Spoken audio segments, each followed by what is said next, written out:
Olá, estamos no ar pela TV Alemes com as principais notícias do Parlamento Estadual.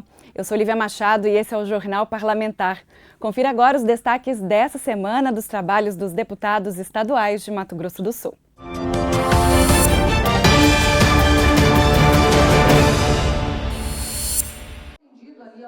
Aprovado por unanimidade na Assembleia Legislativa de Mato Grosso do Sul, projeto de lei que cria o Vale da Celulose, uma região formada por municípios que se destacam pelos investimentos em infraestrutura, logística e na indústria de celulose. Municípios como Ribas do Rio Pardo, onde a empresa Suzano inaugurou a maior fábrica de linha única do mundo. Foram 22,2 bilhões de reais em investimento. Já na cidade de Inocência, Arauco constrói uma nova unidade com previsão de produzir 3,5 milhões de toneladas de celulose por ano, a partir de um investimento de 26,8 bilhões de reais. A criação do Vale da Celulose reforça a identidade da região, consolidando o Mato Grosso do Sul como um dos principais polos de produção de celulose do Brasil, impulsionando a economia local e gerando milhares de empregos diretos e indiretos. As indústrias de celulose vêm trazendo ao estado de Mato Grosso do Sul, que hoje já é referência nesse ramo a nível mundial.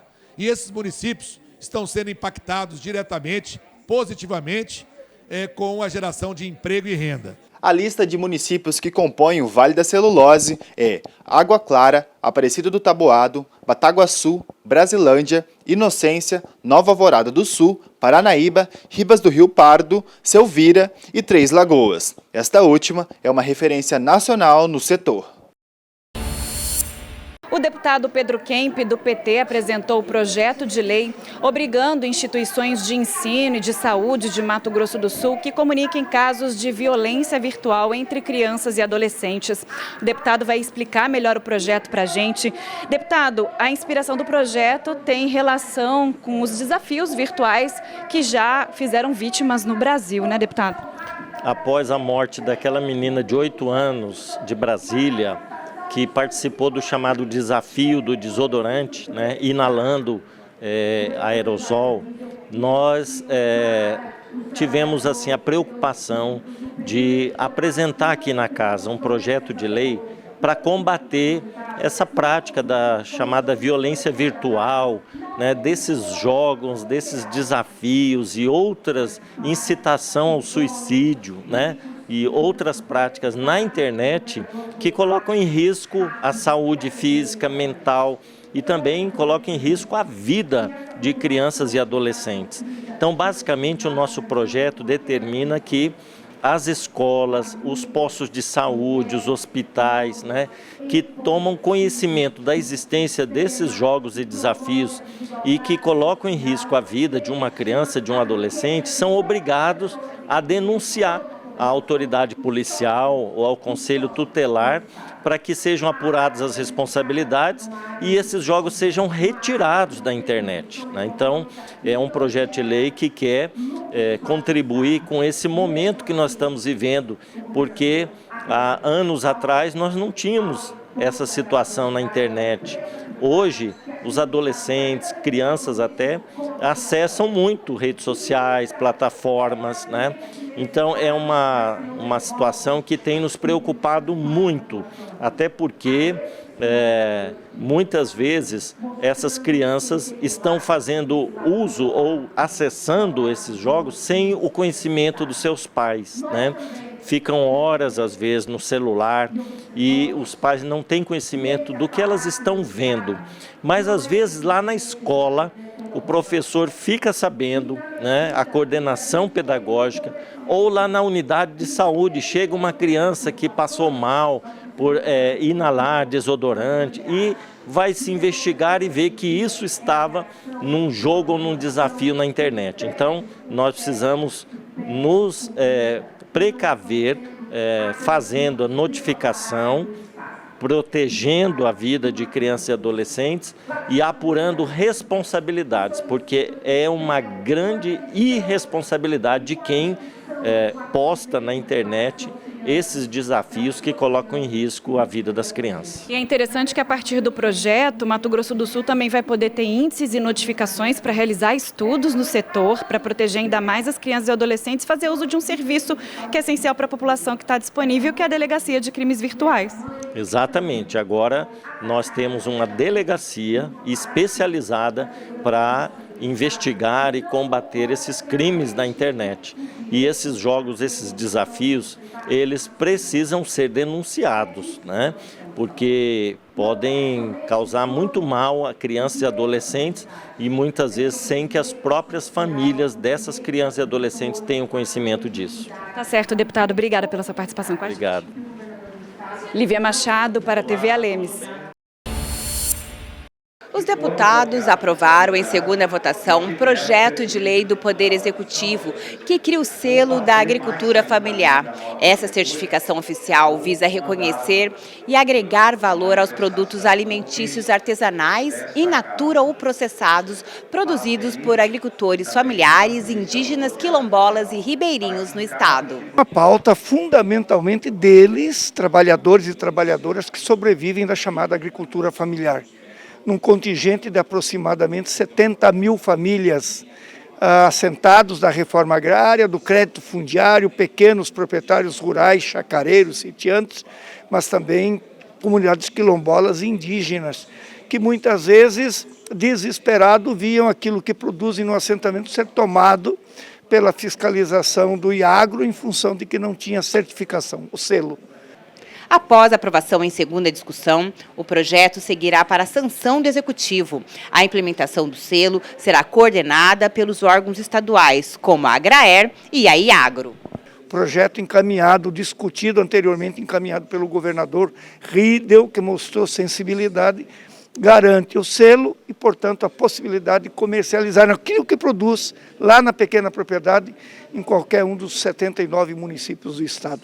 De parabéns, portanto, à agricultura familiar e o governador Riedel, a Assembleia, por encaminhar e aprovar um projeto dessa dimensão. Representantes dos 3 poderes e demais órgãos auxiliares do Estado se reuniram nesta terça-feira aqui na Assembleia Legislativa a fim de prestarem contas para a Comissão de Execução Orçamentária do Legislativo. O encontro, que é realizado em cumprimento à Lei de Responsabilidade Fiscal, dessa vez se concentrou no 3º quadrimestre de 2024. O grupo é presidido pelo deputado João Henrique. Ele falou à TV Assembleia sobre a preocupação do Legislativo quanto à transparência dos gastos públicos. Eu acho que essa comissão ela sai ganhando força. E é uma força que não é uma força de contestação, é uma força de entendimento.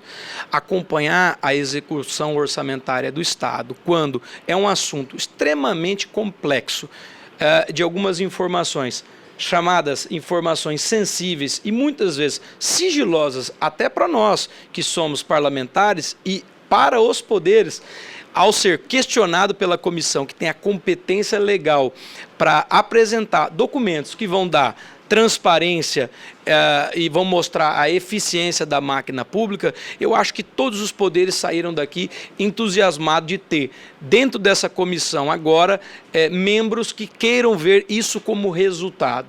A partir do momento que o poder legislativo tem um entendimento diferente daquilo que chega ao plenário, para nós vamos poder, deputada Gleice, contrapropor, nós vamos poder intervir quando entender que tem alguma coisa equivocada, quando há algum tipo de margem sendo extrapolada dentro do que determina a Constituição, a Lei de Responsabilidade Fiscal. A deputada Gleice Jane também participou da audiência. Ela se mostrou interessada em mais detalhes dos repasses referentes às políticas públicas para mulheres e as áreas da saúde e educação. Eu tenho questionado aqui e apresentado na Assembleia Legislativa que nós queremos conhecer e saber qual é a parte do orçamento que está sendo destinado para as mulheres no estado do Mato Grosso do Sul, quanto do orçamento público vai ser destinado para atendimento à segurança pública das mulheres, para o enfrentamento ao feminicídio, como também estamos acompanhando a saúde, a educação, nós estamos acompanhando aqui a luta das mães atípicas. Então tudo isso diz respeito ao orçamento do estado. De acordo com o governo, considerando todos os poderes sumatogrossenses, o total das despesas com servidores no ano passado foi de 10,9 bilhões de reais. Deste valor, para a Assembleia Legislativa, por exemplo, a despesa com pessoal chegou aos 216 milhões de reais, sinalizando respeito ao chamado limite prudencial, uma porcentagem indicada pela lei que determina a saúde financeira de cada órgão público. Ao final do encontro, o deputado João Henrique anunciou o que o Legislativo pretende fazer a partir dos números apresentados. Essa foi uma audiência pública que ela tem uma previsão regimental, então há necessidade da gente convocar todo mundo. O que a gente pode esperar dentro da Assembleia são reuniões internas dessa comissão, com o estudo de dedicação dessa nossa comissão, que fará reuniões assim que receber os esclarecimentos, nós conseguiremos mostrar muita coisa boa, muita política pública, muita solução contábil para a Assembleia Legislativa, para o Estado e para os poderes. Os membros da Comissão de Constituição, Justiça e Redação consideraram constitucional o projeto de lei número 86 de 2025 do Poder Executivo, que altera leis que tratam de questões relativas ao Estatuto dos Servidores Públicos. O relator da matéria, deputado Paulo Duarte, explicou as mudanças. Esse projeto que eu relatei, ele trata de 3 temas muito importantes, né? O primeiro, adequando, né, a questão da reforma previdenciária federal aqui ao Estado. Então, criando cargos que não haviam, que estavam vinculados à Secretaria de Administração na agência previdenciária. É importante que isso vai significar a agilidade nos processos, por exemplo, de aposentadoria, porque essas pessoas estarão vinculadas a partir de agora à AGPREV e não à Secretaria de Administração. Outro ponto importante é equalizar, né, as contribuições, tanto patronal como do servidor público e de plano de saúde. Nós tínhamos um plano de saúde, por exemplo, a Unisaúde, que a contribuição do servidor era maior que a patronal, então iguala as alíquotas. E um terceiro ponto importantíssimo, né, e fundamental é a criação da licença maternidade para mães de filhos natimortos, né? Que isso é uma tragédia e que não havia a previsão de licença para essas mães. Então, é um projeto absolutamente importante que trata de questões previdenciárias, mas também essa questão importante da licença maternidade para mães de filhos que nasceram mortos. De relatoria do deputado Caravina, está apto a seguir em regular tramitação o projeto de lei número 87 de 2025 do Poder Executivo, que altera a lei que trata da isenção de ICMS para templos religiosos de qualquer culto no Estado. O objetivo é transferir à Secretaria de Fazenda a responsabilidade pelo recebimento e pela análise dos requerimentos de concessão, de modo que os pedidos de isenção fiscal antes protocolados diretamente nas concessionárias de serviços, como, por exemplo, a de energia elétrica, passam a ser apresentados exclusivamente na Cefaz. O deputado estadual Júnior Mock, do MDB, acompanhado de demais parlamentares da Assembleia Legislativa de Mato Grosso do Sul, entregou ao Procurador Federal do Estado um relatório detalhado sobre as audiências públicas realizadas em diversos municípios sul-mato-grossenses para discutir a concessão da rodovia BR-163, atualmente administrada pela CCR-MS Via. Ao entregar o relatório, ao obter a aprovação por parte da comissão e da Casa, né, então eu disse ao presidente que deveria convidar ao representante do Ministério Público, o procurador do Ministério Público em Mato Grosso do Sul, e foi designado o doutor Pedro Paulo Grubes, que é procurador federal, para vir à Casa. Ele aceitou, né, e a gente tem que agradecer e reconhecer o ato do Procurador-Geral de vir à Assembleia Legislativa e receber a nossa denúncia, a nossa representação, para que as medidas legais, jurídicas, né, aplicáveis ao caso possam ser tomadas. O relatório entregue ao Ministério Público Federal solicita a imediata apuração dos fatos denunciados, a adoção de providências cautelares e o encaminhamento de medidas correlativas e reparatórias. O que nós estamos pedindo? Inicialmente, o pedido número 1, suspensão do leilão marcado na B3 para o dia 22 de março. E eu, independente das circunstâncias, se não suspender, eu vou estar lá para acompanhar. Então, suspensão. Segundo, que se realize uma perícia técnica e contábil no contrato de concessão, nos recebimentos dos valores de pedágio, nos empréstimos acessados pela empresa e naquilo que ela efetivamente aplicou. Os dados que nós temos são dados que nós buscamos no site da NTT. Obviamente, para você verificar não só a inadimplência, mas também a responsabilidade civil.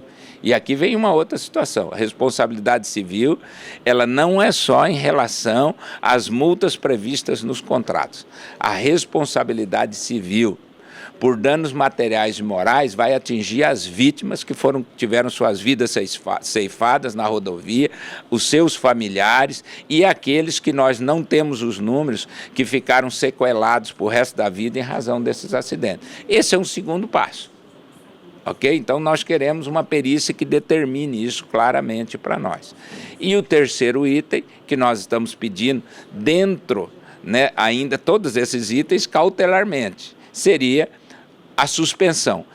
Entendendo, ainda eu faço um pedido alternativo, entendendo que não cabe a suspensão do pedágio, que se aplique uma notificação que a própria NTT fez à CCR na redução de 53,94% do valor da tarifa de pedágio. Segundo o deputado Júnior Mock, a iniciativa visa garantir transparência na gestão da concessão e assegurar que os direitos da população sejam respeitados.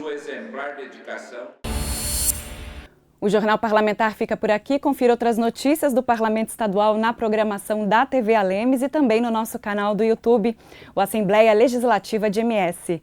Siga a gente no Instagram, no @TV e Rádio Alemes. Outras informações no nosso site al.ms.gov.br. Voltamos na próxima semana. Até lá. Tchau, tchau.